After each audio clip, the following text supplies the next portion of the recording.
Today, magluto tayo ng dried fish. Mas masarap to pag may vinegar, sili at saka, of course, with rice. Ito ang breakfast natin ngayon. Una, mag-heat tayo ng oil sa pan. At saka ilagay yung hinugasan na dried fish.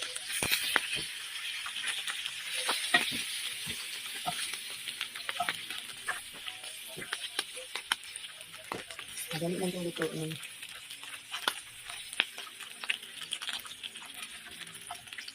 Tapos pwede na tayong kumain. Palisan natin ng rice at saka sili at vinegar. Yun na yun. Busog na busog na.